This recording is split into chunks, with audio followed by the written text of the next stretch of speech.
Welcome to Talk Utah. I'm Holly Love with the oh-so-handsome Trip Mitchell.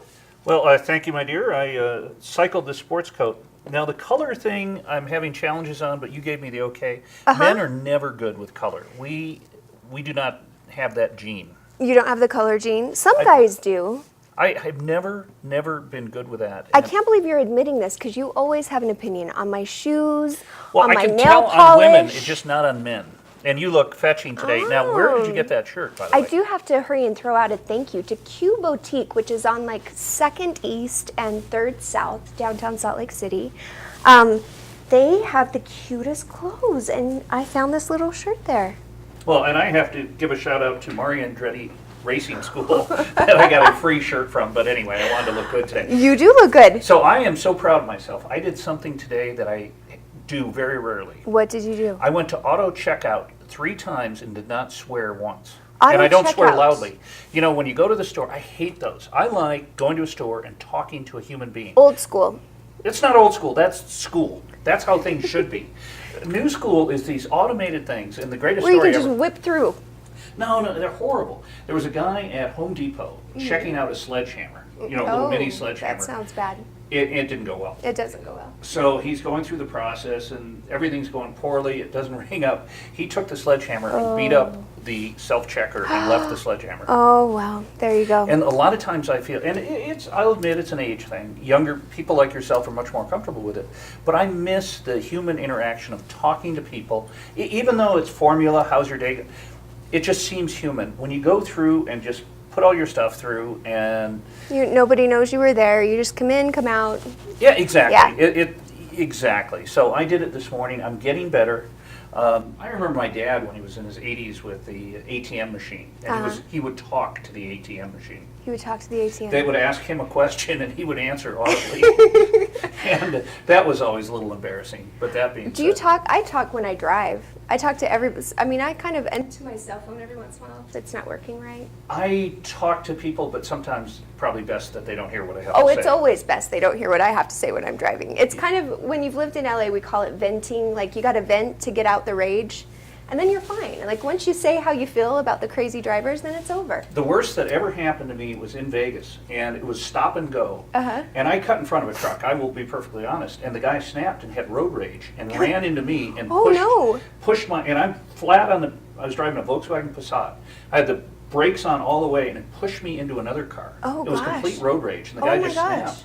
And I was so panicked, I pulled over to give my information to the other car, and never got the truck's information, and I You was just got told- away with it. He totally got away with it. So, Wow. Have you ever been that crazy behind the wheel? no, It's just purely verbal. you're driving a weapon, but Yeah. it is frustrating, and it's Yeah. amazing that all those people, in Salt Lake, drivers are much more courteous than they are in LA or Vegas. You for that. think? Because Much I've so. actually heard the opposite, that Salt Lake drive, and I'm going to say, if you turn on your blinker in Salt Lake to try to get over, and I'm a Utah girl through and through, born and raised, proud to be from Utah, drivers are pretty cruel. They will not let you over. You have to plan for like a year to get over from the left lane to the right lane. I remember learning, and my father said, "Don't put the turn signal on because they'll just speed up," and it is Yes! kind of true. Thank you. So here's what you do: See? you fake them out. Let's say you're in the center left lane, and you want to go right. You put your left turn signal on just to screw with them, And then they speed don't, up. and I don't mean to be like mean against, but my first time in LA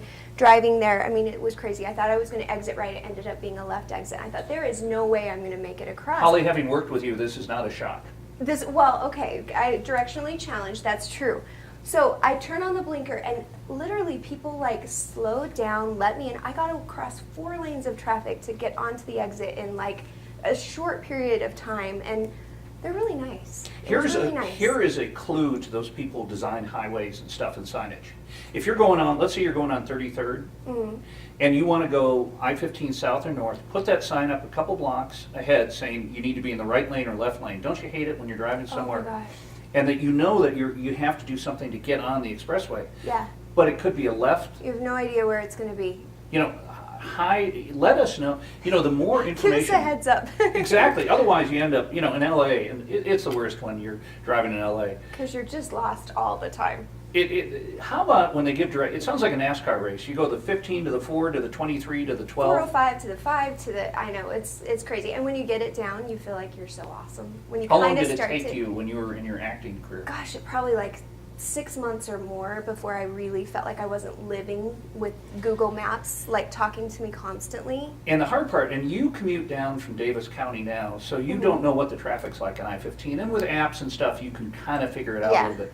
But in LA, literally, when you're going to meetings, Oh, you have to just allow for 2 hours for a half-hour drive. always. Because if you don't, then you're going to You'll be late. miss it. Yeah, Yeah, you yeah. always have to allow that. And that's when the great thing about Salt Lake is moving back here after being gone for a number of years. You can really, I know how long things take. That's true. Yeah, And, that is nice. You know, by and large, unless something really major comes up, and I-15 is the challenge. Yeah. A lot of times, you know that it's going to take 20 minutes to get to a meeting. And if you leave at 5 or 6, it's going to be a little more crazy. Fridays, it starts at 4. It's way more predictable. Yeah, which it's is- good. which is really So you nice. wanted to bring something up this morning, and you haven't yet. I haven't. Well, we were just going to talk a little bit about what we've been up to. And you, I know you've started this stupid running phase. I have started running phase. And you're running up in the mountains, and So- jaguars can jump on you, and only bad stuff can happen. Run on I a know. track, it's safer. No, so I have to tell you, as you know, I've been injured the last couple years. I hurt my back really bad, and I was like bent in half, sciatica, 2 herniated discs. It was pretty brutal, and pretty much all I could handle was doing pool therapy for a long time. So, and I'm a runner. I've always ran in Park City. I ran here. I ran in LA. I run. She couldn't afford a car. It's that was part of it. It started out with that as my motivation, and then I actually liked it. No, so I have been out of the game for a long time, and I gave it a little trial run on a treadmill a couple months ago, and then my back hurt. It was kind of like a fail. I was a little bit depressed, but I went on an old trail this last weekend, and it's behind my brother's house. It's called Mary's Mountain, for those of you that are familiar with up there in the Avs, up by 13th Ave, and Mary is she's a evil, wicked witch, that one. How long is the trail? I'm not sure how long, but it's kind of like there are 3 heats on it where you have to go up, and each one you kind of go through a mini life crisis all the way through. It's like you start out, you're all excited. Halfway through, you're kind of slowing down. By the end, you're praying to the heavens to like help you get through that last little bit, and then you get to the top and you're like bent over, and then there's the next one. You kind of start over again and you get it. By the time you get to the top, it's just like, holy cow, by the grace of the heavens. And then I just run the rest away, which is really fun. And I did it the way I used to. It took like 4 hours, but I I made it through, and I wasn't sore. I mean, my back, my body, I can't move at all. I have to have like a crane Well, to I'm- get me in and out of chairs. I'm but- very happy that you can run again. I know, You're I'm super happy. a ballerina, and you know athleticism is important. And Yes. tonight, the Gators going for our first win. Our hockey team this summer has been horrible. See, I wanted you to talk to me about hockey because we haven't talked a lot about that. You are Well, a hockey guy. You're from What Vegas. We need to win a game before we talk about hockey. Oh. When we can, but after we win, we're going to definitely talk hockey. When we come Okay. back after this short break, we're going to have news you can use, a lot of stories that are very interesting, and Holly's unique perspective always makes it worth watching. We'll be right back.